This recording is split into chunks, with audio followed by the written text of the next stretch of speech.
Je suis psychanalyste. Moi, je travaille beaucoup avec des médiations artistiques et avec ce qu'on appelle des jeux de développement personnel. J'ai découvert les jeux de développement personnel au départ pour moi. Et puis, dans le biais de mes activités, notamment d'activités associatives, j'ai commencé à nouer des liens amicaux avec ces équipes.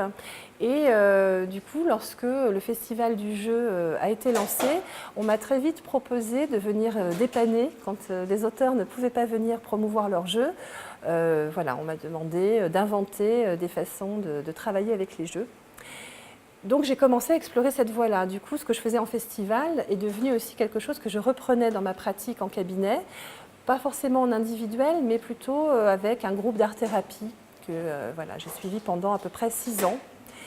Dans un atelier d'artistes, l'artiste Catherine Cluzel-Buron, qui est devenue à la fois une amie et une collaboratrice, puisque quand on jouait avec les jeux et quand on allait en festival, on s'est aperçu que souvent les personnes achetaient sur un coup de cœur et puis elles rentraient à la maison et d'un seul coup elles ne savaient plus jouer, elles ne savaient plus quoi faire de leur jeu.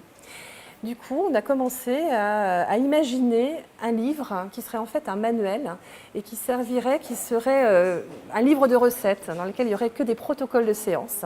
Et ça serait du prêt à l'emploi pour les individuels, mais aussi pour des professionnels, que ce soit de l'éducation, de la thérapie, du social. Et c'est comme ça qu'est né Place au jeu de développement personnel.